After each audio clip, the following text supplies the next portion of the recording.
This is Undaunted.Life, a man's podcast. I'm your host, Kyle Thompson. Let's get into it. All right, guys, we got a special guest on the podcast today. His name is Doug O'Donnell. So he is the Senior Vice President of Bible Editorial at Crossway. And additionally, he is the author and editor of over a dozen books, including The Beginning and the End of Wisdom, The Pastor's Book, The Song of Solomon and Matthew in the Preaching the Word Commentary series, and Psalms in the Knowing the Bible series. So he's also contributed to Song of Solomon and Job to the ESV Expository Commentary. He received his Ph.D. from the University of Aberdeen, and we get into his education and kind of how he got into biblical and theological writings and those types of things. But the reason why I had him on the show is because I had a book that I wanted to talk to where basically, or talk about, I want to talk to the author about how did we get the Bible in modernity? How did the Bible get to us? Because there's a lot of confusion, a lot of cultural ideas about how the Bible was passed down and how it was translated and how the canon was decided on. And most of it is just flat out stupid and wrong. And so I wanted to kind of clear the air on some of that. So at the beginning part of the interview, probably the first half hour or so, we talk about his educational background, how he got into the writings that he has. We get into some of the things that Crossway produces because they've just produced this brand new men's study Bible. It's absolutely fantastic, the ESV Men's Study Bible. So we spent some time talking about that. You know, how does Crossway decide on what types of content they're going to do and how they discuss theological disagreements. But then we got into the Bible itself. We talked about how it was transmitted via multiple translations over multiple millennia, and not just centuries, but millennia. You know, how can we trust the real Bible? How can we trust its inerrancy? We talk about inerrancy quite a bit. We talk about different translations. You know, he's had a lot to do with the ESV translation. So how do we get the English Standard Version of the Bible? But then we talk about men and how men don't read their Bible. So, you know, why make a men's study Bible and men don't really read their Bible? The difference between kind of studying your Bible and just reading it. Some cool things that Crossway has coming up down the road, some stuff for kiddos and just for other people that are looking to get a deeper level of understanding of what's going on in the Bible and the different scriptures and the commentaries and everything. Guys, I really enjoyed my time with Doug. We're looking to do some more things with Crossway that I hope to announce before too long, but without further ado, let's get into it. Doug O'Donnell, welcome to Undaunted.Life, a man's podcast.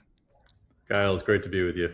Now, as I told you off air, I'm excited to talk to you for multiple reasons today, not the least of which is because you're surrounded by books, and I think you wrote most of the ones behind you, if we can go there. But let's get a nice soft place to land. Let's talk a little bit about your educational background and then kind of how that's led into the work you're doing now, because my understanding is you've authored a lot of books about the Bible, theological books, commentary books. You even mentioned off air that you did your dissertation in the book of Matthew, which is what we're going through in the forging table right now. So how did you get interested in all of this? How did your education take you that direction? Go wherever you want to go with that.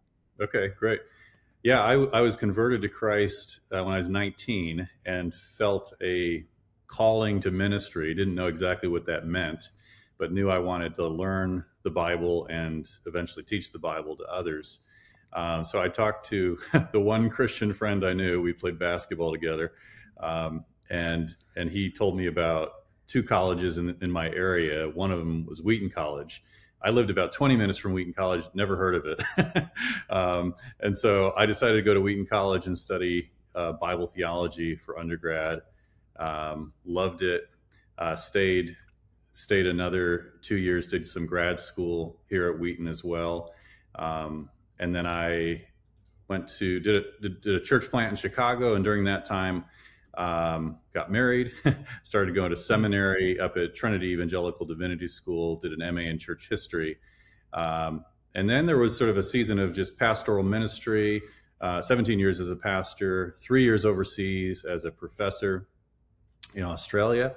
And while I was in Australia, they really wanted me to get a Ph.D. And so some of my expertise was Old Testament wisdom literature. And so I thought I would do it in that, but they said, we really need a guy to do Gospels or New Testament in particular. But they had a guy who did Paul. So I had written on Matthew. I was interested in the Gospels and obviously Jesus. So yeah. I ended up doing a PhD at University of Aberdeen in Scotland. And during that time, moved back to the States for pastoral calling. And then eventually about 3 years ago, moved into publishing full-time with Crossway. And with Crossway, I work on, Crossway's kind of divided the book side and the Bible side. So I'm on the Bible side, and my job principally is kind of deciding what Bible projects we should do. or working with a team who decides those sort of things. And then once it's decided, like we're going to do a men's study Bible, who should be the general editor, if there's a general editor, who should contribute to it. And then I work with those people and with my editorial team in putting together the content creation for that. And then I kind of come in if there's any theological issues that need to be solved, that this contributor said this, the general editor says this, and they're sort of fighting over it. And then I get to give the final call on what we should do as a publisher. Okay, so you're the shot caller. I love that. You're like the mafia don in the corner of the Italian restaurant. I love it. So a few questions came out of that there, Doug. So you said you were in Australia. Now, were you pastoring while you were in Australia, or were you just studying? Sorry, I was teaching. I was a professor at a seminary. Okay, and I was preaching at my local church quite often and other churches. Okay, so talk to me a little bit about that, because obviously the majority of our audience is here in America, but we do have an audience in Australia as well. Right. It's a very post-Christian environment, just like our audience in the UK, just like our audience in Canada. But Australia is kind of a unique duck that it's very, very post-Christian. Again, a lot of people like to make fun of the fact that it was, United Kingdom's penal colony, and they basically sent all the crazy people there, and then everything got mixed up with all the animals and the heat, and now everyone there is basically insane. But I've spent time there, and I loved the people there. But it is a godless people group, and really it's a place where the gospel is needed desperately. But how did you experience Australia when you were there, when the majority of the people there think that the Bible is nonsense and that God doesn't exist? Yeah, great question. Yeah, it definitely was the most secular culture I've lived in. So moved with my wife 24 years and 4 of our 5 kids. And I'll kind of answer the question through the kids' eyes. It was interesting. So we lived in the city. There weren't options for Christian education. And so they went to the older 2 went to the public high school. And of this huge public high school, there was one other Christian. Wow. That they knew of. I'm sure there were more, but and so that gives you a sense of how secular it is, and to be an evangelical Christian or a Christian of any sort of stripe is an unusual thing in Australia. We were in Brisbane, the city of Brisbane, which is the 3rd biggest city. It's kind of like Chicago, where I'm from. If you're from Australia, you don't know exactly where Chicago is. If you're from America, you don't know exactly where Brisbane is, but it's kind of Melbourne, Sydney, and then Brisbane is up top, not all the way up top, but kind of in the middle. And it's the best weather in the world, by the way. And when my students would complain, I would tell them, you need to move to Chicago for a winter. No kidding. But yeah, it was tough navigating, and just the church having little worldly power. It was a minority group, but yet in that, the 2 Corinthians, in that weakness, there was God's strength. So it was wonderful to worship with Christians who we were all in it together. We all knew that we were the minority. And being in a city too, there were a number of Christians from other places around the world, Indonesia in particular, heavy Muslim country, but right above Australia. So that's why there were a lot of Indonesians in the city. But a wonderful sort of cultural mix of people and of worship. And I think it actually strengthened, I'll speak for myself, my faith to have to articulate what I believe, why I believe, why I'm a Christian. I remember the very first day we got to Australia, we went to what's called the Gold Coast, which is beautiful beaches. They kind of call it the Las Vegas of, because there's a lot of gambling and stuff. But yeah, I didn't do any gambling, but I did go to the beach, which is beautiful. And so first day we're there, we're from Chicago, so there's no ocean around us. It is the middle of the winter for them, and we jump in the water, and it's the warmest water we've ever experienced in our lives. And the lifeguard comes up to me, is like no one else in the water, and he's like, where are you guys from? What are you doing? And so I sort of explained where we're from, Chicago, why this is warm to us. And then he says, what do you do? Why are you here? And I say, I work for Queensland Theological College. And his question to me is, what does theological mean? Yeah. I knew at that moment, okay, I'm in a different world. Not that there wouldn't be Americans that don't know what theology or theological means. But it was a wake-up call that this person knew nothing of God, theos, and certainly nothing of the study of God. I think that's interesting as well because you don't really see that in America. And I live in Oklahoma, so it's kind of hard because, Yeah, you trip and fall and you will land on two churches somehow. That's how basically it is in Oklahoma. But when you go to these other places, my wife and I have traveled quite a bit. And well, I'll put it this way. There was a hockey team that started at our university while we were there. And so they had a bunch of players from Michigan and Chicago, and one guy was from Canada, and they were kind of hanging around. And my wife was an RA at the time in the residence hall where all these players were living. And so they're in a bunch of different rooms, just kind of hanging out. And he sees her Bible like on her desk, this Canadian guy, and he goes, "Oh my gosh, is that a Bible?" And she's like, "Yeah." He's like, "I've never seen one of those before. Would you mind if I touched it?" And it's like, this was a 18-year-old Canadian kid, French Canadian kid, who just had no concept of the Bible, much less the gospel. So it provides, ample training ground for you to make sure that you can answer skeptics' questions, but also to understand that not everybody has the exact same life that you do. I also want to go back to something you said, Doug, about how you decide what projects Crossway will work on the Bible side, because I think everyone gets the divide that, okay, here's the nonfiction books on the book side that can kind of help. They're just like, they can be entertaining or educational, but then the right. Bible side, that's kind of like the serious side of the house, which is not to denigrate the people on Yeah. the nonfiction side at all, but that's of the utmost importance, and it requires the utmost amount of care. So can you take me through, I guess, the matrix of decision making where you would say, hey, we're not going to do this project, but we're going to do this one instead? Yeah, typically the where the I would say the first thing is like, where's the idea coming from? And Mm, so most of the I've only been here 3 years, but most of the ideas on the Bible side come from myself or our chief publishing officer, Don Jones, and our offices are right next to each other. So we talk about different ideas. Hey, what do you think about if we did this? And it could be something like, we should republish the Gospel of John and do a new cover. It could be that sort of simple, which is an mm, easy decision, versus I would say, like, what sort of gaps do we have that we want to fill? This is more like with study Bibles, but it could be other things as well. So we realized we don't have hardly anything for teenagers, and so we just came out with a teen study Bible. We don't have a lot of resources for children on the Bible side. We do on the book side. We have more on the book side, and so we worked on a curriculum, biggest story curriculum for children. And that was a mutual effort with sort of everybody in house. But so what sort of gaps? I'm working on a children's Bible right now, and mm, I'm writing most of the content, along with a few others here. So how we sort of decide, I would say, like, what's the need, if there is a need, or what do we think would be really helpful for the church? And that could be children's curriculum. That could also be, like, I'm working on a commentary on the Greek text of the New Testament with Tyndale House, Cambridge. And so we get together, like, who do we think are the 6 best Greek scholars in the world that we can get to work with? That's a Crossway. And then I would write up a proposal, and then it goes through 3 stages at our Bible publishing meeting.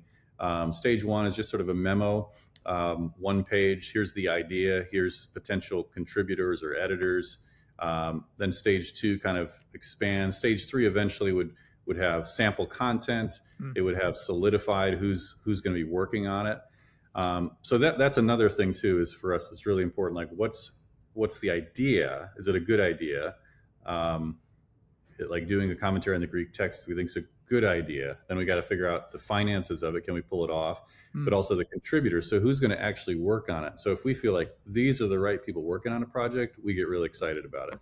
And so those kind of factors, those sort of 3 factors coming together. Is the idea good? Is it in line with our vision as a publisher?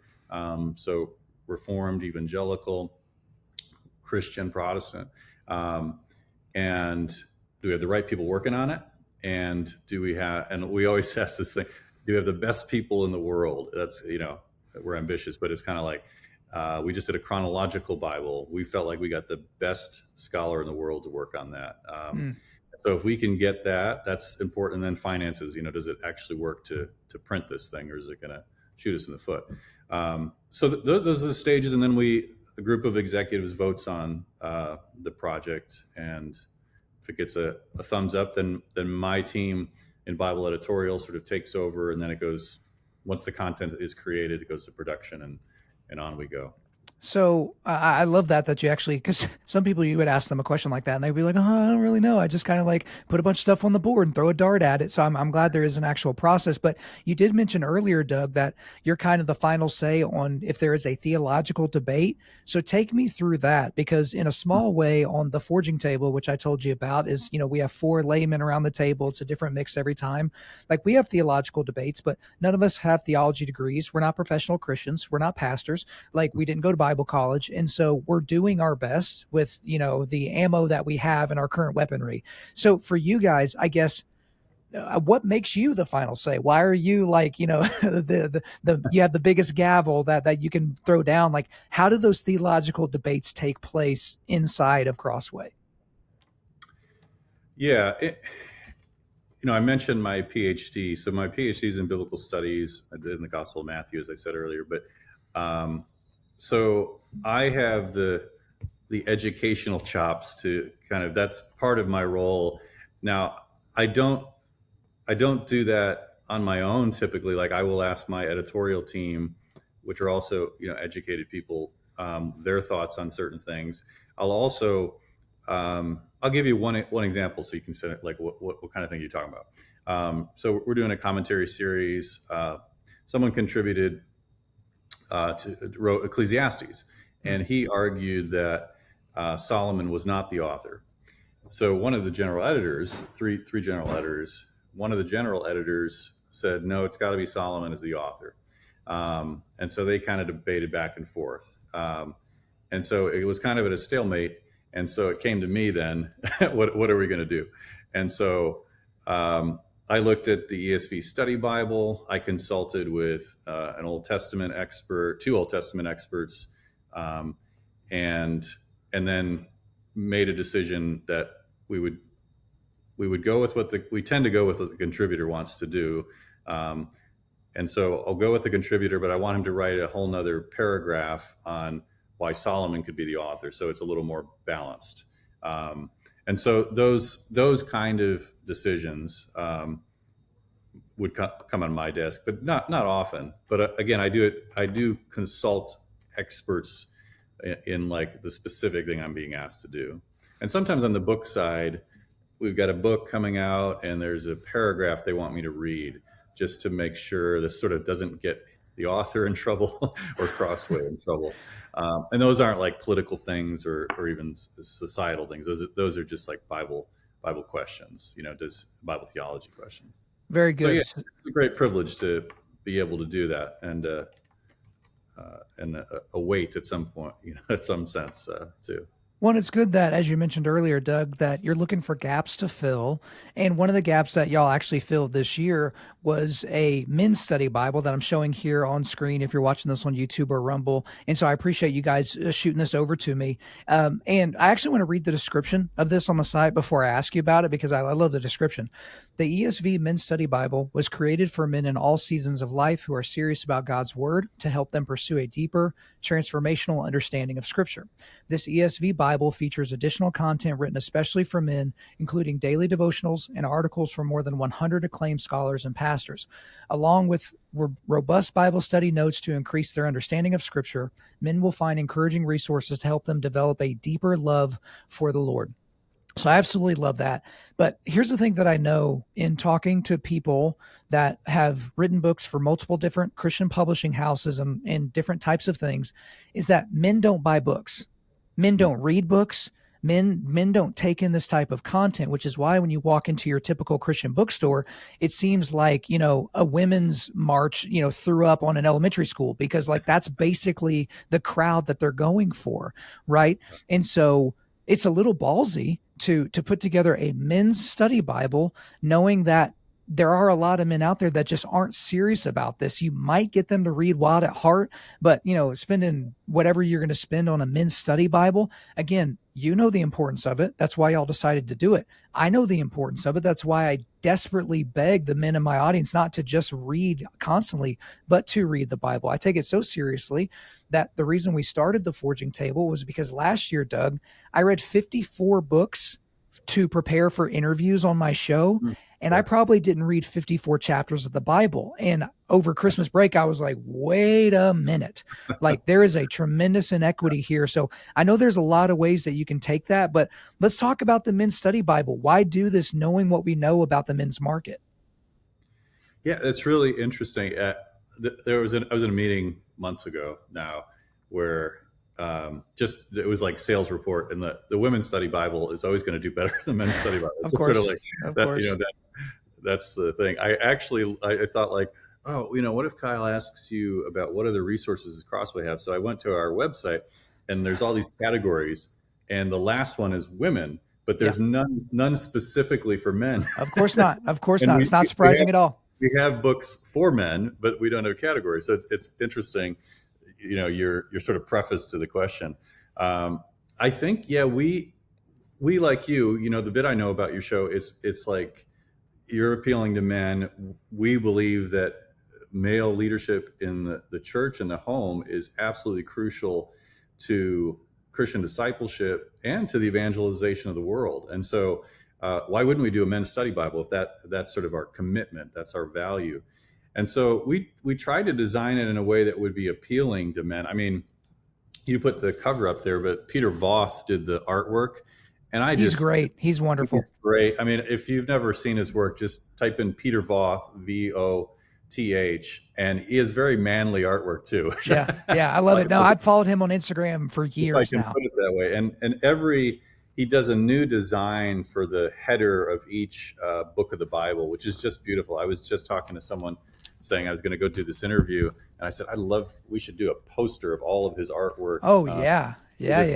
So beautiful and original and anyway, and manly, like I said. So I think having the right artist to appeal and the right colors, of the three that we have out there, but this kind of green with black and white, and content that's specifically designed for men. I mean, if you just there's tons of study notes at the bottom, and those have been taken from the ESV Study Bible, which is extensive notes, and they've just been shortened, so it's a little bit easier. But if you're like, what is a Levitical priest, you can look down and be like, oh, that's what it is, and what is this, this certain Feast of Tabernacles, what is that? You can look at it and find out the study notes. But things we've done, I mean, you mentioned like hardly reading the Bible and reading all these other books. So we've got a 365 day reading plan if you want to try to attempt to read the Bible through in a year. We've got a ton of devotions, daily devotions, as well as just these reflections, almost 400 different reflections on like key issues. Some are going to be just like they're explaining the section of scripture or that psalm, right. But others are specific to issues that men are going through, or in particular, that issues temptations that women can struggle with them too, but men tend to struggle more with, and things like that. And then related to the home and work and things like this. So, and then there's a ton of charts and diagrams, and those have been designed also to be appealing to men. I like looking at charts and all of that, and there are plenty of those to keep your attention. And there's a bunch of articles, and maybe I can read some of the titles and find the articles here. Just that. So some will be just like, this will benefit any Christian. Brian Chappell does the message of the Bible. So if you're like, well, what's the Bible all about? There's a short article. But then there's things like man's identity, communion with God, the gospel and daily life, man's inner life, life in the local church. I think that's an important one. Often men think maybe they don't need the church, they don't need a fellowship of other believers, and calling, man's work, singleness, marriage, fathering, leadership, pornography, and doubt. So all of those articles, which are found at the end, written by experts in those fields on those important issues that men deal with, struggle with. I think we've put together something that would really help men if they're like, I just need a Bible to start with. Like where do I go? I'm obviously biased, but Yeah. this is the place that I would start. Well, Doug, what's funny about that is I've suggested y'all's ESV study Bible for years to people like, hey, if I can only buy one Bible, what translation, which one? And that's the one I always say. And partially because the first one that I have is just the hardback one. Yep. And I was like, hey, if you drop it, you're not going to feel like, your grandma's going to get mad at you. Like it's something that you can take really good care of. But what I will say is what a lot of people tend to do, Doug, is they tend to patronize men when they're trying to make men's stuff. So I've said a Mhm. lot on my show before, a lot of men's ministries out there, they're just women's ministries for men. So it's women's content that's been repackaged with different colors, with wood or with steel or with dirt. Right. And then it's like, this is our men's whatever. This is our men's event. This is our men's commentary. This is our men's Bible. But the thing about it is like men, whether they're emotionally available or not, they can kind of sense when something's deeply Yeah. inauthentic or when it's, talking down to them as if they're two or three. And I don't feel like y'all done that. Like this content's not kitschy. The contributors aren't kind of like softball Christian pastors, these kind of squishy Christian pastors. These are serious dudes like Alistair Begg. Like the dudes in my audience, like Alistair Begg is like the gangster of gangsters to the guys in my audience. And the fact that Yeah. he's contributed to this as well is a big deal. But talk to me a little bit more about the brevity of the commentary, because as I started using it in my preparation for the forging table, because I have the ESV Study Bible out. I've got MacArthur's commentary. I've got the Moody commentary. I've got the Reformation Study Bible. And then I have this one. And it's like, it's the most brief of all the study Bible commentaries. Was that a specific reason? Like you wanted to make it smaller? You wanted to be more to the point, which is more indicative of a male's attention span and focus? What was kind of the reason for being more brief in the notes section? Yeah, the reason was, well, part of the issue we always struggle with is sort of page count. So you don't want too big of a bulky Bible because then you won't carry it with you to church, Right. things like that, or even Bible study. So I think that was one concern.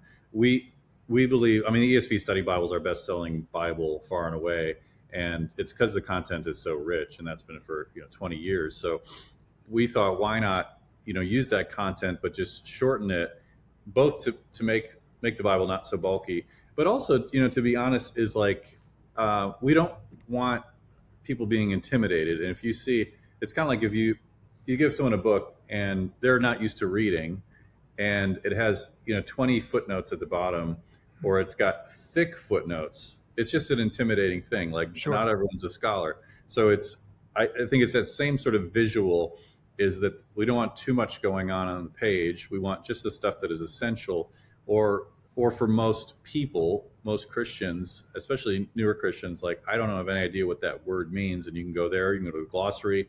It has all these nice short definitions in the back. So that was kind of the philosophy, behind it, is to make it not too bulky, and of all that is there, what do they really need, that would be most beneficial to them as they read. I think that is something that's very important as you get to this type of content. I think the same way in my preparation for podcasts, to where it's like, okay, if you listen to me yammer on for an hour, you're not going to get that hour back. And if you listen to it at 2 times speed, a half hour of your life, you're never going to get back. So I really try to make sure that everything I say is pertinent and usable to somebody as they kind of move through. You did mention a comment, and I want to talk about this, and then I want to talk a little bit more about the Bible itself and how we got it, because that's kind of the meat of why I wanted to have you on today. But you mentioned men in the church and men having this idea that, church is not for them. You had a few people come out in the 2000s and they were Christian type people. And, Lecrae comes to mind, where he released these albums about church clothes and how he's like, hey, he's going to be doing church wherever he wants to do church. He doesn't necessarily need a local community to do that. I think he's since repudiated that ideology, if I remember correctly. But most churches might as well have neon signs outside saying, men, this is not for you. Because when you walk in the doors, all of the volunteer opportunities are more feminine, more, people focus as opposed to things focus. And in general, men are more interested in things than they are in people. The sermon content is kind of effeminate or TED talky or just kind of like somewhat useless. It doesn't call a man up.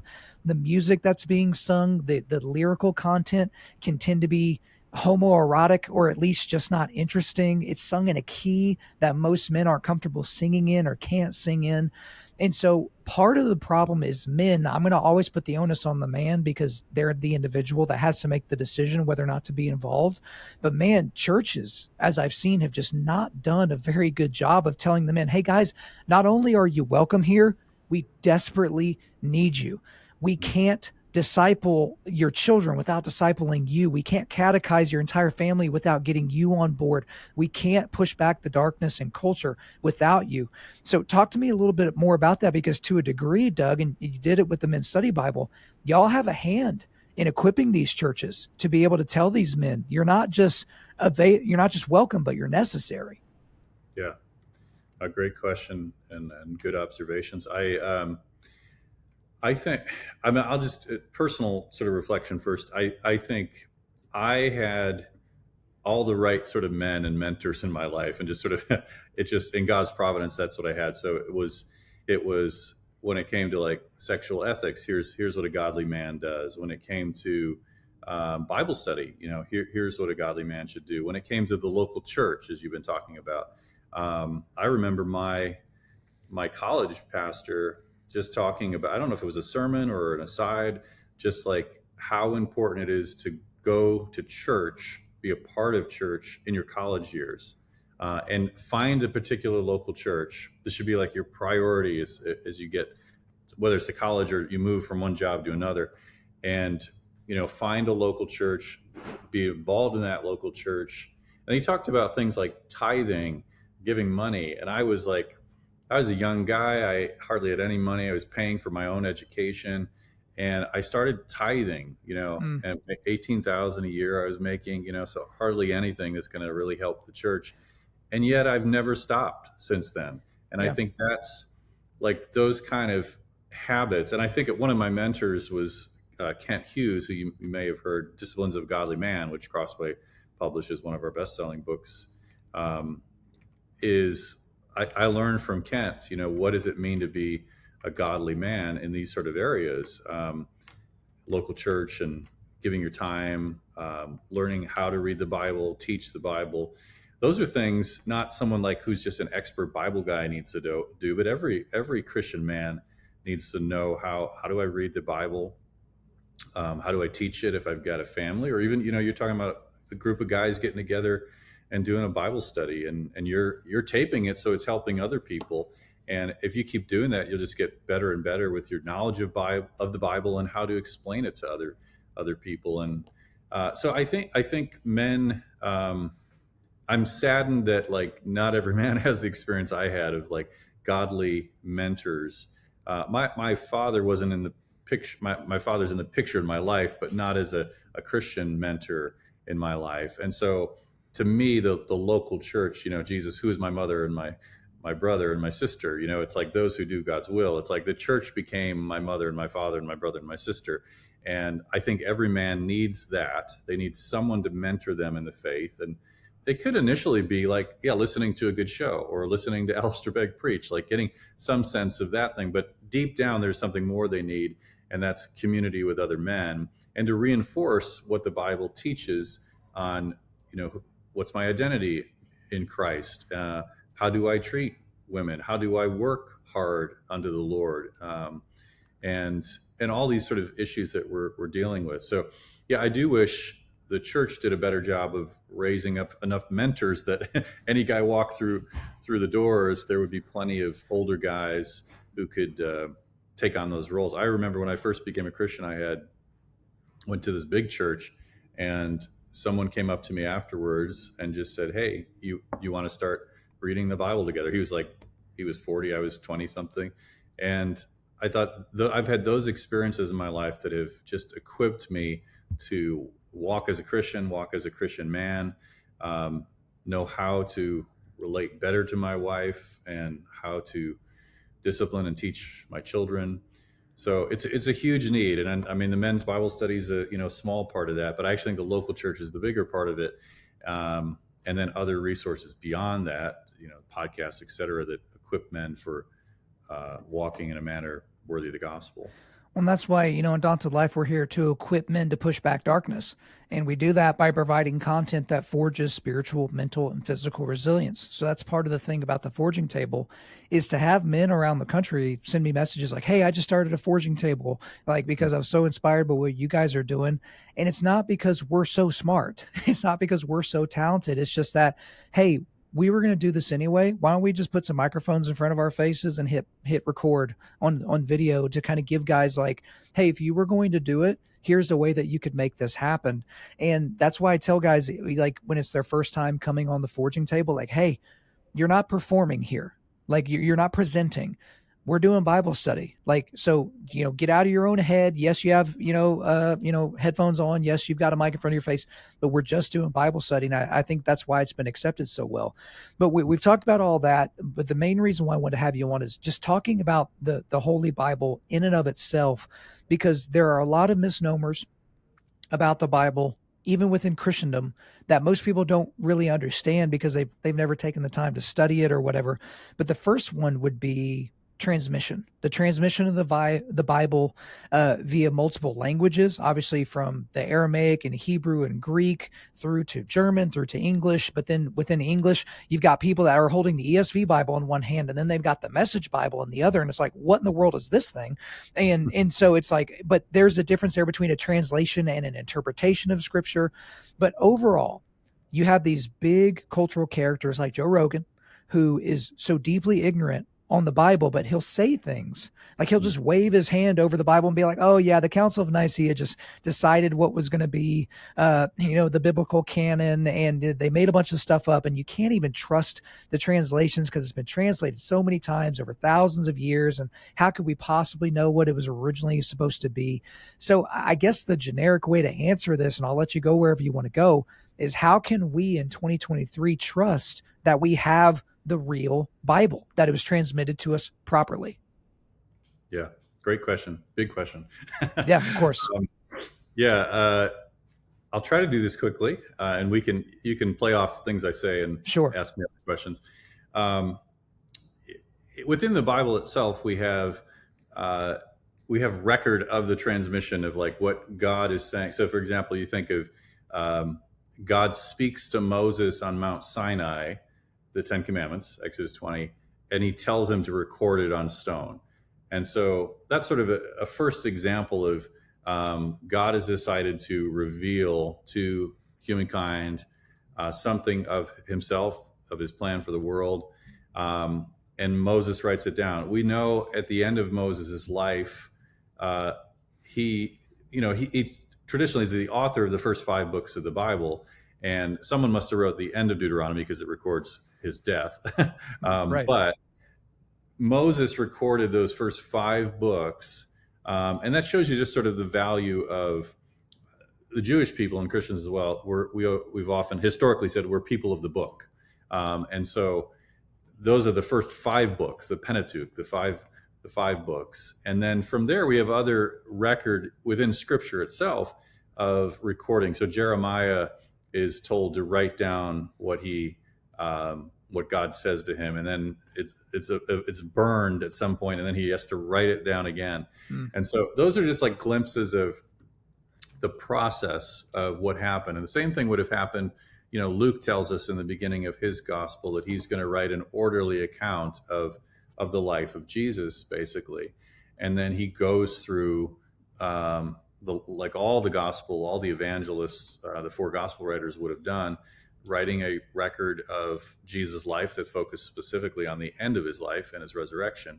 And then Acts is a book of history in a sense of the early church. And so there was, in the Bible itself, is the point I'm making, first of all, there's record of how it worked. God spoke to someone, they recorded what happened in history or what God directly said to them.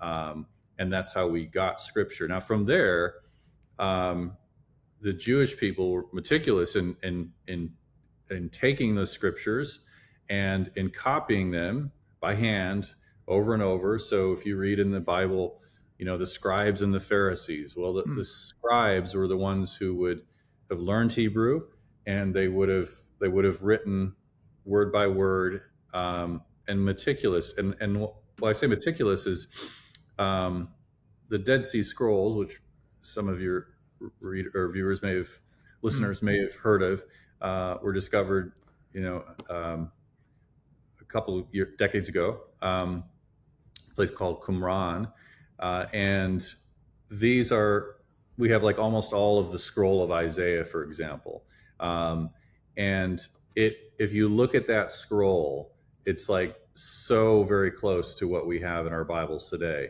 And so we have archaeological evidence from manuscripts all over the place. That would be sort of the big one that sort of shows, oh, look at, these are people not way before, but a little bit before time of Jesus. And it shows us they were meticulously writing down scroll after scroll of the scriptures.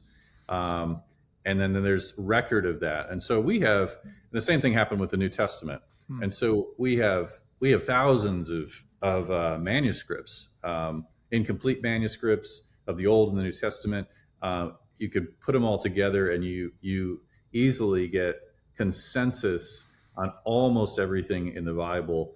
And if there's not consensus, like this manuscript says this, this very reliable manuscript says this one says this, then scholars do something called text criticism, and they try to decide which one is right. But that shouldn't throw us off, because some of those things are like, should the word "the" be there or not? Right.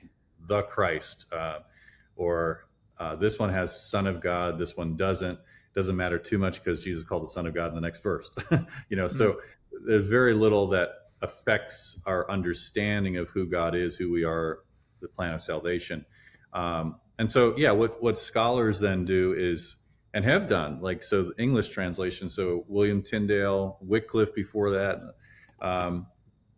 they would have looked at the original in the sense of like, we don't have the exact manuscript that Matthew wrote, but we have plenty of copies of it, and more copies than we would have of, a ton of other books in the ancient world, like Homer, right. And every historian believes that Homer actually wrote, this and that. So I think we have all these manuscripts, then scholars go through, scholar like Whitefield or Tyndale, they then translated it into English. Whitefield would have been first, and then Tyndale much later. And these are guys who knew Greek, Hebrew, Aramaic, and they translated it to English, and then that eventually became the King James, and then, which obviously is still in use today. And then from the King James, there were different. So the ESV is based on what I would say the English tradition of translation, from Tyndale to King James to the RSV, which was a revision of the King James to sort of modernize language a little bit, or a lot. And then the ESV worked with the RSV, and then we made changes based on, that might be archaic, or we know more about what this word actually means, so we're going to change it. Or the syntax, how a sentence is put together is a little bit off, and so we're going to make it so it's more readable. So the ESV then is in the tradition of translation that would be called like more literal or essentially literal. Literal would be like absolutely word for word, but Hebrew is different than English, Greek is different than English, and so sometimes the words are going to be, Greek might start with a word here that is the verb, and we need to translate it after the subject, and so those kind of changes. So essentially literal means we're trying to get as many of the words as we can in the original and put it in English in a way that's understandable. Then there's another tradition that would be more thought by thought. And so you mentioned Eugene Peterson's The Message. That is like paraphrase, like intentionally, I'm going to try to express in the most modern of English what is the thought behind this sentence. And so, and both have value. I am a preacher. I will often look especially I'm preaching through Job, which has a ton of difficult verses. And I will often look at the New Living Translation or the Living Translation, and Eugene Peterson, the Message, to say, like, what do they make of this? What do they think the sense of it is? And Peterson's a great scholar, so it's not like he's telling you what the Hebrew means. For example, in the Psalms, I mean, he gets a little eccentric at times, and I sort of roll my eyes. But A little eccentric, a little bit. I say all that to say there's value in both sort of streams of translation philosophy. For me, and it's not because I work for Crossway, but the essential literal, I think, is really important to have, because I often say it's like the more it's a paraphrase, the more he's doing the work for you, Sure. the translator. And so instead of like me wrestling with like, what is Job exactly saying here? So this Yeah. like, I'm not making sense. And then also the role of a preacher. Like, I think it's very important that someone says, this is what the Bible actually says here. I know it's a bit confusing. Let me explain it to you. And so I think both for the reader, for me to grow in what God actually says here, I might have to struggle with some words that I have no idea what they mean, or idioms, ways of talking that are foreign to the way I think as a America growing up at the time I grew up. Like, I don't know all these farming analogies and what this kind of clothing looks like. But if you try to translate that into, like, he was wearing a suit. Well, no one's wearing a suit back then, Yeah. And so to say, his outer garment was made of wool or something. So anyway, that's maybe too much, but No, that's all really good stuff, because, in a way, I set you up poorly, because it's like we could literally talk for an hour just about right. one of the things that you mentioned. So we're literally just scratching the surface. But you did mention the originals, and that's a large critique from non-Christians and atheists alike is, well, we don't even have the originals. So these are just copies of copies of copies. And people think of, a Xerox machine, and they're just copying the same picture over and over a million times. And then by the end, it's unrecognizable. So talk to me a little bit, because again, we don't know our history. We don't know about the writings of Homer, the writings of Alexander the Great, that, the earliest copies we have were hundreds of years, after he lived. Julius Caesar, the same. You have people that just blindly believe that Julius Caesar crossed the Rubicon, but not that Jesus Christ walked in Galilee. And so talk about the fact that not having the originals is just really not that big of a deal. Yeah, you can think of it this way. Like, so Matthew wrote his gospel, and then shortly after he did that, they were going to send it to different churches. So someone copied it, right? And then they sent it to this church in Antioch and this church in Ephesus. And then they copied it and they sent it to this church over in Turkey, and so what we have is that sort of second transmission.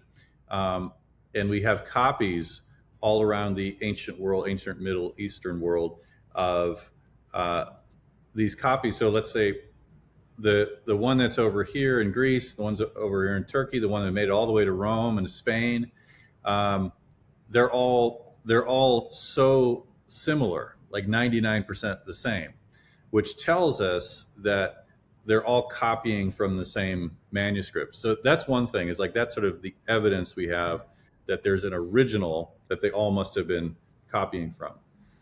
The other thing is just that, like, we have, beyond that, we have evidence in other writings. So there's the apostles, and then there's the apostolic fathers, and then there's like the church fathers. So the apostolic fathers would have been a group of leaders who lived right after the apostles, and some of them would have known the apostles. And so we have their writings too.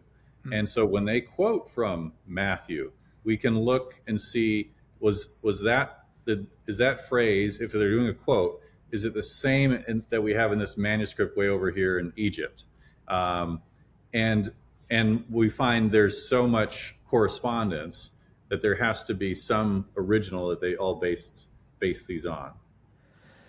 I think that's an important thing.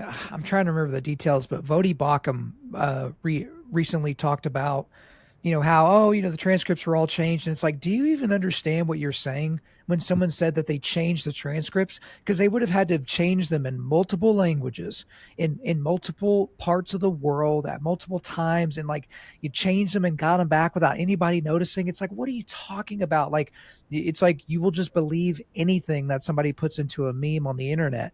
But one thing that I will say that is a struggle for me personally, and also a struggle for a lot of Christians. And some Christians have just stopped struggling with it. They just say, I don't even care. It doesn't even matter anymore.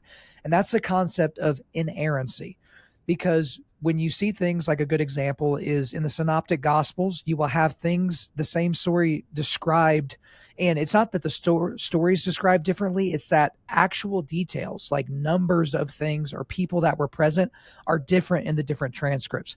And that is like, how can it be inerrant and all these details be different? Now, people have dealt with that objection before. Like, if you're a detective and you have 5 witnesses to a crime and they all say the exact same thing, that's going to be a little fishy and suspicious. But when there are mistakes that are made, because people are like, oh, these scribes didn't make mistakes. It's like, well, of course they made mistakes. Like, sometimes if they made a mistake, they would throw the whole scroll away. Sometimes they didn't. But there's even kind of this new school thought that inerrancy wasn't even thought about in the early church, that no one thought the Bible in and of itself was inerrant, or at that time it wasn't the Bible. It was just, the different scriptures and the scrolls that were floating around during that time.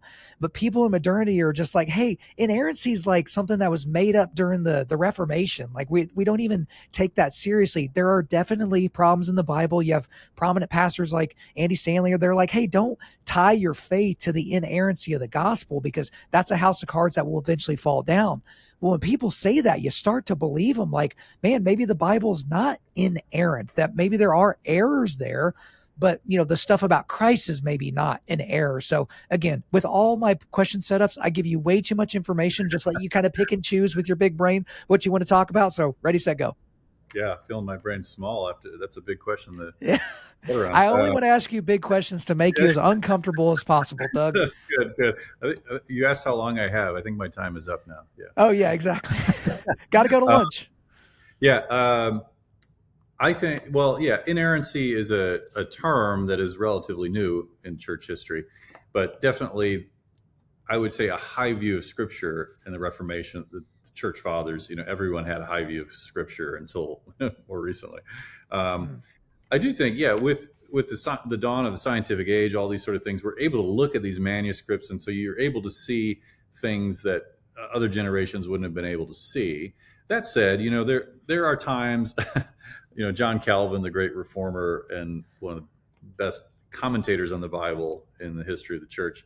I remember it's somewhere in, I think it's Matthew 2, where Matthew quotes Jeremiah. Jeremiah says this or something, and Calvin goes, "It's actually not Jeremiah." It's like in other words, Matthew made a mistake.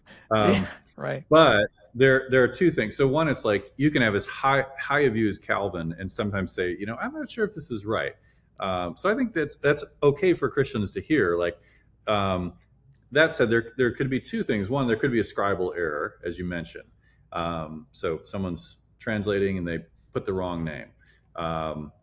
The other thing, and so we don't have the original manuscript, so it's sort of trusting that the original manuscript doesn't have that. The other thing is there's nuance to what sometimes the writers are doing. And so, for example, Matthew will sometimes quote 2 prophets, but he'll say something like Jeremiah, even though most of the quote is from Hosea, because Jeremiah is the bigger prophet. We call him major prophet versus minor prophets. He wrote more.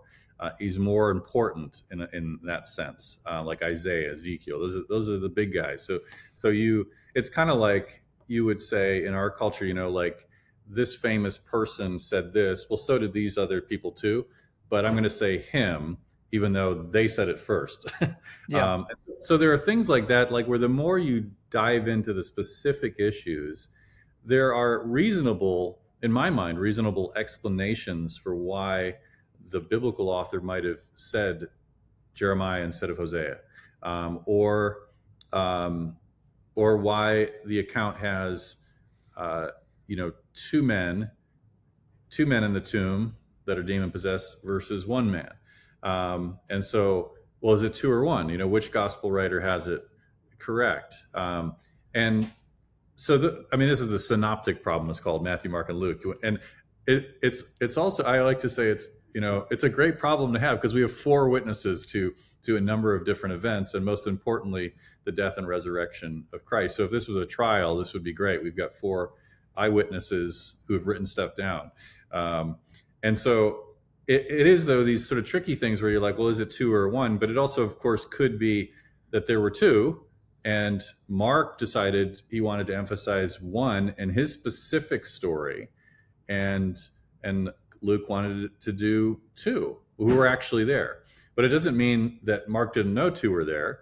It just means that he decided to focus on one aspect of the story.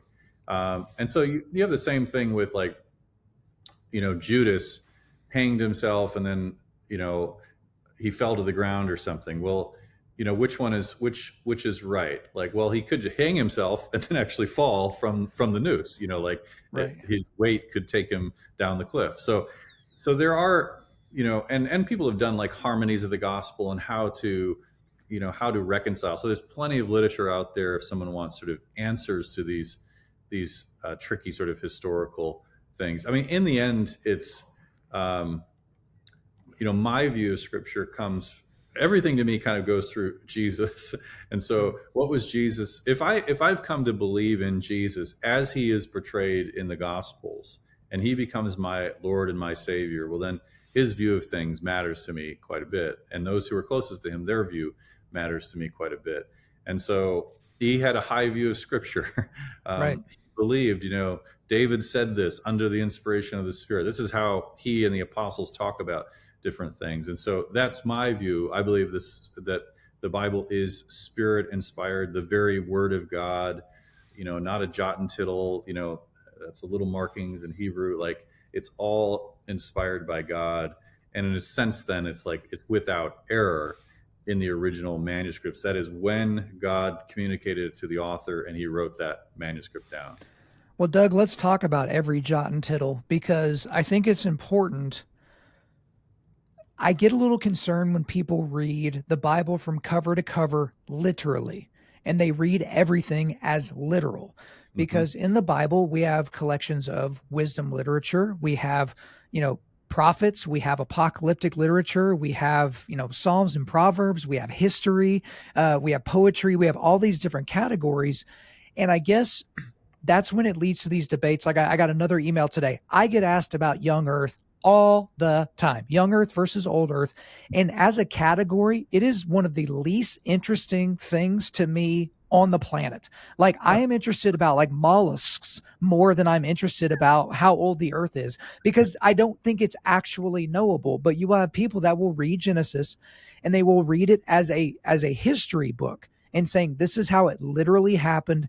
It's, 7 literal days as I experienced 24-hour days in modernity. And they've shut themselves off to anything else, because to me, it's odd. Why would God give us all the ways to calculate all of these things and to age things, only to pull a fast one on us and say, just kidding, it's only 6,000 years old? But just talk to me a little bit about how people read the Bible, because I know a lot of people, me included, struggle that if I don't have time to study the Bible, then I'm just not going to read it, because you can't just read the Bible. You got to study it. You've got to dig into every single passage and figure out what it said in the Greek and how it relates to this prophet and how it relates to this part of the gospel. And it really just kind of freezes people, because we're stuck somewhere between literalism and not having enough time to just read it, much less study it. Yeah, great question. My latest book actually is on the genres of the Bible. So with Lee Ryken, who's a literary professor of English literature. And so all those genres you mentioned, it's like a chapter on each of them. Okay. And it's for a preacher. It's called The Beauty and Power of Biblical Exposition, and by Crossway. So I'll plug my book there. There you go. It'll be in the show notes. We'll put it in there. Okay, good. So it's the book is written for preachers, but a lot of people have told me who are lay people who've read it, like, this is such a helpful thing, because I've never known how to read Proverbs. I've always read them as promises, that they're all promises and not general truths or guidelines or things like that. And the same with poetry. Like, I don't know what to do with poetry. I just skip over it. It's Yeah, right. apocalyptic literature, this sort of stuff. So the book helps you with all of those things. I think, yeah, yeah, it bothers me too when people are like, read the Bible literally, it's like, well, you haven't read the Psalms. Then it's like, I've put all my tears in a bottle, okay. Right. Can't Yeah, even exactly. do that. Jesus is not actually a vine. He's not actually a Yeah. door. He's not actually any of those Right. things. Yeah. So common sense, even if you know nothing about how different types of literature in the Bible work, should tell you that, oh, this must be a metaphor for something. So the Bible is not literal everywhere. That's not to say like Jesus didn't literally rise from the dead, or when it says on the Sabbath day he entered the synagogue in Capernaum, that's literal. Yeah. But when he Yeah. says, I am the vine, or take and eat of me, I'm the bread of life, those are metaphors for some reality he's trying to teach. He taught in parables, which are symbolic stories. And so I think it's really important that we read, whether it's the Genesis account, and I I don't want to get into that too much here. I don't want hate mail. I want you to get the hate mail, not me. Yeah, exactly. But I think, but at the very least, you need to understand like how poetry works, how there's poetic things going on in the creation accounts, just the days and how it's ordered. It's really beautiful. And the more you read Hebrew poetry, the more you understand, like, that's done all over the place in the Bible, and the Beatitudes are ordered in a certain way. Jesus talks this way. Mary and her Magnificat, she speaks in Hebrew poetry that's so similar to the Psalmist and the Song of Hannah and these sort of things. So I think it's really important, if you're going to try to understand the Bible, that you understand there are different genres, different types of literature, and you have to ask yourself, what am I reading at this point? And so, I mean, we divide, like, these are the historical books, these are the books of poetry. We do have some categories that I think help people. But sometimes, like the Gospels, the four Gospels, they have almost every type of genre in there. The Olivet Discourse is apocalyptic literature. Jesus using imagery and things like this. And so people misinterpret that too when they think, oh, when this sign happens, then, this earthquake, over here in Japan represents the end of the world. People write stuff on that, and they're always wrong. And it's because they're misunderstanding like what he's actually saying in the Olivet Discourse to his first generation and then the generation beyond that. So it can be very complicated, but I think, to your point, I think Christians, if this is the first time you're ever reading the Bible, you should come to Genesis and say, I'm open to how God is deciding to speak here. And what I often say to students is, God is so diverse in the way he decided to communicate in written form, that it's, he decides to start with a narrative, which is poetic as well. And then Adam sings a song, and Right. and on you go throughout the Bible, and there are whole books of just poetry. Ezekiel's got all these, crazy things going on that if you don't understand this is apocalyptic, you're thinking this is literal, you'll just completely misunderstand the message that God is trying to give to us. So I love God's creative genius, that it wasn't, if you've ever read the Quran or Book of Mormon, especially the Quran, it's so different than the Bible, because it's just sort of truth things, which are not truths. And the Bible is a story. It's a big story. There's little stories within the story, and then there's these poems, and there's crazy scenes, and all of that. And the more you grow in your reading of the Bible, the more I think you should appreciate how God designed the Bible as a story, but also a story with so many different ways of communicating truths to his people and to the world. Well, I think there are a lot of things that I could say there, but I think it's the Kalam cosmological argument. I'm trying to do my best William Lane Craig impression, but it's like, talking about time, space, and matter. So if you read Genesis 1:1, literally, in the beginning, God created the heavens and the earth. In the beginning, that's time. God created the heavens, that's space, and the earth, that's matter. Like he created all of that there in the beginning. And so you could take it philosophically, you could take it scientifically. But I think the thing that's important for people to realize is a book like what you described that you wrote is going to be helpful for you, because it's the same thing that whenever you take scripture out and put it on a coffee mug or a water bottle and you take it completely out of its context, it loses its meaning, because text without context is meaningless. And so I think that's very important for us to understand the categories as well.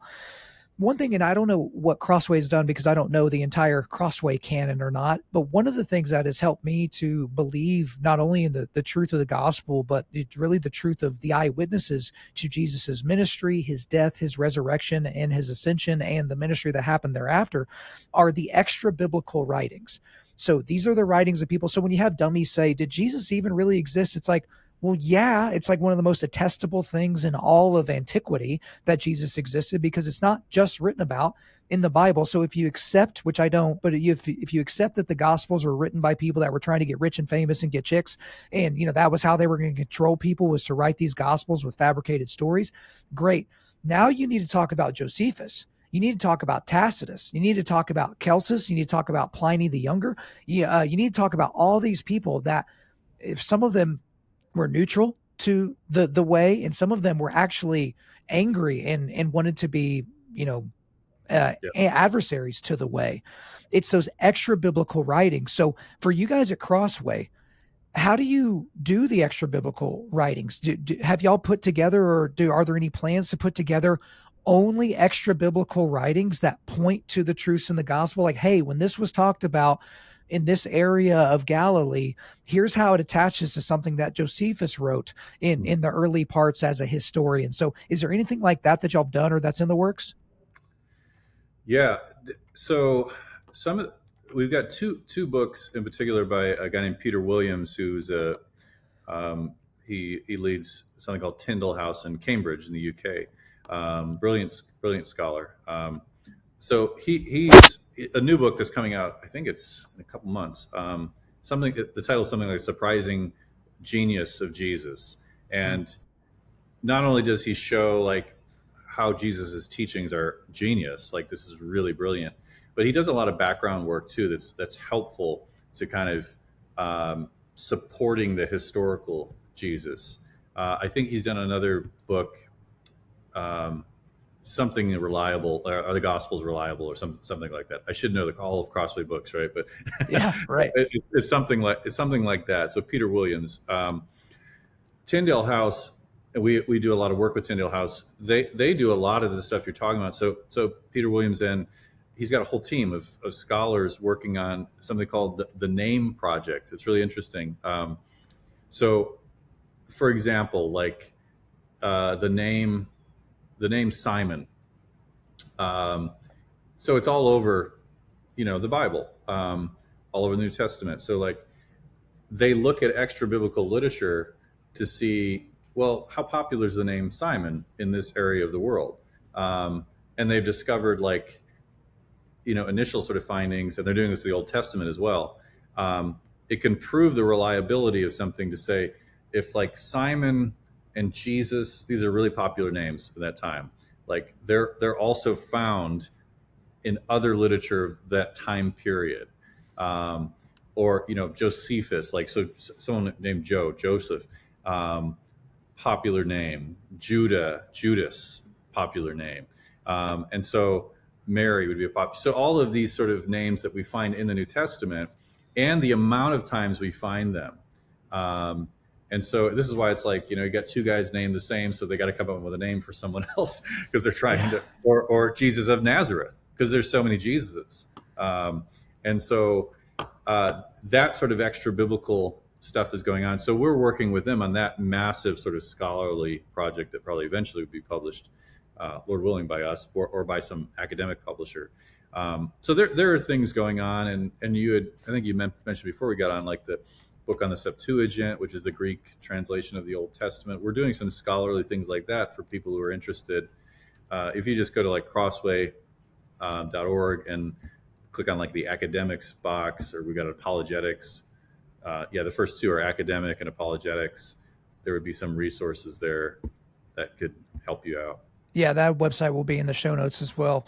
One thing did want to talk about is because at the forging table, everyone that's been on there basically has used the English Standard Version, the ESV Bible. I have several different translations. My church, the pastors use the NASB, the New American Standard Bible, and those are pretty close.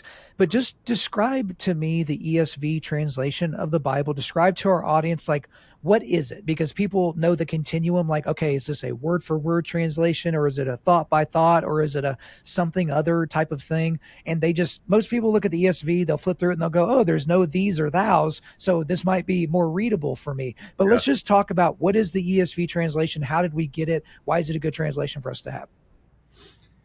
Yeah. So I mentioned earlier there's translation traditions. And so some of the modern translations that are done have just been a group of scholars. Um, they're not unconscious, but they're of like the tradition that comes before them in translating to English. But the ESV is intentional in saying we want to be in the tradition of Tyndale, King James. I mean, if you've ever listened to King James read aloud or just read it, it has a cadence to it, and it has a beauty to it. And I would say that to me sets apart the ESV from a lot of translations. Is we intentionally tried to keep as much of the cadence of English as we could, good English, as we could. And so that we had a literary stylist as part of the translation committee because we really valued that not only correspondence with, we're part of a tradition of translation. We're not just doing our own thing, and we've got a group of scholars looking afresh at the original, and that's it. What we did was we're part of a tradition. We care about literary excellence and readability and all of those sort of things. And then we have a group of scholars, Translation Oversight Committee, that looked at the English translation that we were working with, the RSV, and then also the original languages, and made changes where we thought they needed to be made. Either there's an academic reason this word should be this, or this phrase is better rendered like this. And so, but the goal then was, to have an essentially literal, a word for word where possible. Sometimes you need to translate something this word into a phrase to make sense in English, for example. And something we also did that's not in every literal translation is keeping theological terminology that we think is significant. So even words that might be hard to pronounce or know what they mean, propitiation, used in 1 John. It's the turning away of God's wrath. And so it's not just an atoning sacrifice, as some translations would have, but there's actually an element of turning away God's wrath. And the best word in English for that is propitiation. And so keeping those kind of words that other translations would say, oh, that's archaic, nobody knows what that means, that's too difficult a word for someone to read. Redemption, sanctification, reconciliation, regeneration, justification. These are important theological terms that we wanted to be in there. And also trying to being a word for word translation is, if a word is used here in this place in the New Testament, this Greek word is used, we wanted also to be used, if it's that same word, translated the same way, if that's what the context dictates. And so trying to do those sort of things. You mentioned your church, the NASB. It's like that. Before the ESV, I used that, and I still will use it devotionally from time to time. They would be very close, sort of in a philosophy of literal translation, word for word, that sort of thing. What the ESV does is, why I think it's better, is these things: literary style, readability, and then being a part of a tradition, the English tradition of translation. And I will say that the ESV is so tremendously readable, but it doesn't feel dumbed down, I guess you could say. And so, and again, if you like the NASB, great. I don't really know a whole lot about NIV. That was the first Bible that I owned. So the first Bible that I dug into was a teen NIV Bible, and so that completely makes a lot of sense. Now, I have a whole lot more questions I want to ask you, but you got things you got to go do today. So I want to make this the last thing that we talk about today, because you mentioned this a long time ago now, probably about an hour ago, that you're working on a kid's Bible. And so right now, Doug, I've got a 3-year-old and I've got a 1-year-old. And so I am so I guess you could say nervous, but it's like I have a reverence for the fact that it's my job and duty to catechize my children. Because yes, my son's learning all the dinosaurs right now, and he's so excited, so much so that when I ask him catechisy type questions like, "Hey James, who made the Earth?" and he'll be like, "T-Rexes." And I was like, no, like God, who made the T-Rexes? I think God did. Dad, I'm a velociraptor, right? Those are how our conversations go. That's great. Yeah. But I take the catechism seriously. Crossway sells some great catechisms and things like that. But talk to me about how you put together a Bible that is for kids, because I didn't grow up in church, Doug. So Yeah. a lot of the Old Testament stories that a lot of people have, that's just kind of old hat. I didn't get that. I didn't go to VBS. I didn't go to Awana. I started going to church basically when I was in high school. And so I want my kids to have that, but I don't want them to think the point of Noah's Ark is that, hey, they got two of every animal on there or two of every kind on there. Isn't that cool? It's like, he had to build the ark because God was going to flood the earth and kill everybody. But how do you do that with a kid that's 3, 4, 5 years old? So talk to me about that project. I want to know more. Who's it going to be targeted at? What age group, everything. Yeah. I need to show you a resource, and we can send you one. Give me a second here. Perfect. I love goodies. I've never had an empty chair on my show before, so that's going to be the screenshot. Let's see this thing. This is a big. So this is Kevin DeYoung, and Don Clark is the artist. So Kevin did a book called The Biggest Story, and it's a bunch of Bible stories. And so we've done a curriculum, 104 stories. Oh, sweet. And I helped write some of the lessons. Or I wrote the lessons, and then others helped with crafts and everything else. Guys, if you're not watching this on YouTube, you are missing out. So go back and watch it later. All right. So this is so beautiful art, and it just goes through Pentateuch, first 5 books, history, poetry, Gospels, Acts, and then a coloring and activity book. And this is one of the since the ESV Study Bible, this is the biggest thing Crossway's done. It's a big deal. So it's got, here's the Tower of Babel. So a lesson on key things in key parts of the Bible, and walks you through the big story of the whole Bible. So it starts with a lesson. So read this from Genesis, then a big picture. This is and these are written for teachers, but also for like homeschooling, or just even, you with two little ones that aren't in school age yet. Then teaching the story kind of reiterates what the story is, makes a connection to the gospel, which makes it unique in a lot of curriculum. Doing what's called biblical theology. How does this connect the Tower of Babel? How does that connect to Jesus? And then it's got some discussion questions, and then activities. Activities are broken down into K through 2nd grade, and then 3rd through 5th grade. So Toothpick Tower is one of those. Okay, there you go. So on, and then what is amazing is you've got the activities, but for each lesson there's also a professionally made video where someone's reading the story. So you can use all, and we've got posters, we've got memory cards, Bible memory cards. So we'll send you all that stuff, and you can promote it for us. But yeah, so that's something that I've worked on, that's just out now this summer, that we're really excited about, helping the church, but also helping the home. I think. Oh yeah. My kids are my youngest is 16 now, but I wish I had something like that to help me as a father, like know what to say and what to do.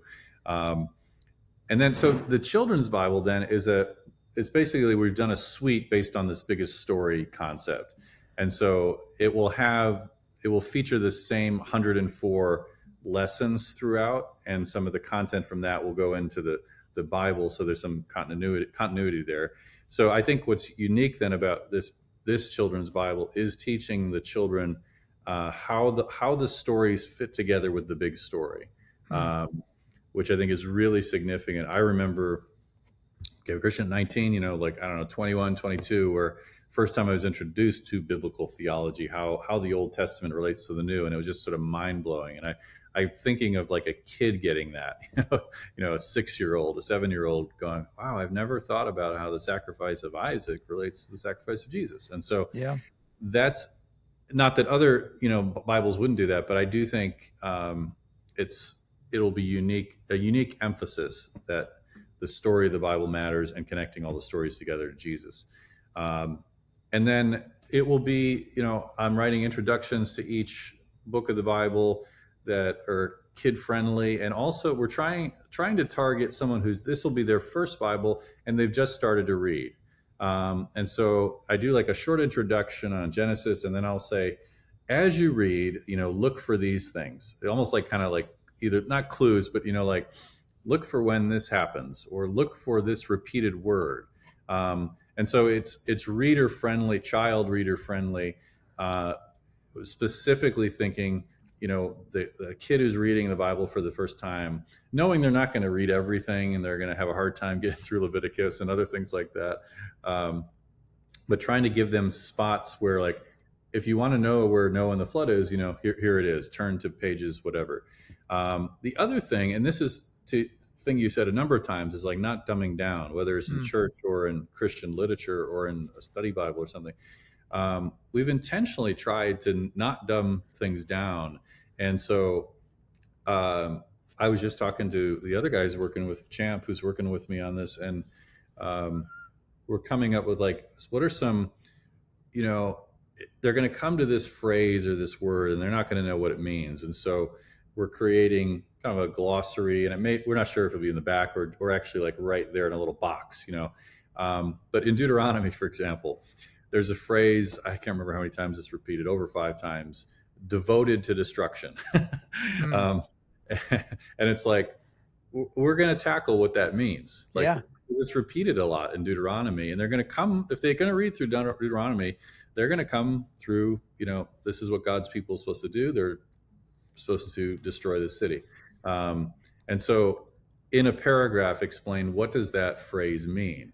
And so, or God's wrath or things like this. So it's not just, or even dealing with, stories that are in every children's Bible, Samson, but dealing with the bad stuff too. Sure. And trying in a kid-friendly way. Like we can't do everything, that happens, like explain what a concubine is or something. Right. But we'll try to do our best to say, we're speaking to kids, but we're not going to shy away from what God's word actually says. Well, Doug, one thing I'm struck with, watching kids shows now, because apparently that's, 27% of my life is watching these horrible kid shows, but there's no real bad guys. There's no real angst or angst, depending upon where you were raised. There's no real the main character who is good is really struggling. Like, yeah, there's kind of good and bad. There's good and evil, but it's not nearly as, I guess, explicit as it was with the stuff that I was consuming as a young kid. So it's good to not just look at, Samson, he had long, cool hair and, the jawbone of the donkey and all these cool feats of strength. It's like, that's not even the main part of the story. It's the main part we remember because we like, strong men carrying heavy things. But, right. That's not really the point of the story. So when can we expect for this kid's Bible thing? And whatever you say, we're going to hold you to it. So when can we expect it on the market, Doug? Yeah, I should be done, or we should be done writing and designing it a year from now. And so it usually takes a year after that. Okay. Well, we will be all about it whenever that comes out. And we've covered a lot of ground today, but I need to let you get on to doing your important work. But that's all for me. Is there anything else you want to get off your chest? No, I'm delighted. I didn't know what to expect. And I think this has been a wonderful conversation. And richest blessings to your family, to your ministry. Thanks for having me. Same to you. Doug O'Donnell, thank you for coming on Undaunted.Life, a man's podcast. There you go, guys. I hope you enjoyed my time with Doug O'Donnell. But before we let you go, we are going to do a quick resilience boost. At Undaunted.Life, our mission is equipping men to push back darkness with content that forges spiritual, mental, and physical resilience. So I've got 3 links for you today. I've got a link to his bio on the Crossway website. I've got a link to where you can buy your own copy of the ESV Men's Study Bible, and also a link to Doug's Amazon page where you can check out all of his different books and all the things he's contributed to. Thank you guys for listening to this episode. Wherever you're listening to this, please subscribe, rate, and leave us a positive 5-star review. If you want me to come speak live at your event or on your podcast, just shoot me an email to info@Undaunted.Life. That's info@Undaunted.Life. Follow us on Instagram and like us on Facebook, and check out our website for everything else, including how to donate to keep more content like this coming your way. Just go to www.Undaunted.Life. Also, we want to thank the band Holy Name for allowing us to use their music for our content. The music on this podcast is their song Perpetua, which is off their self-titled debut album on Face Down Records. The links are in the description. I'm your host, Kyle Thompson. Remember, keep pushing back darkness, keep forging spiritual, mental, and physical resilience, keep seeking the Lion of Judah.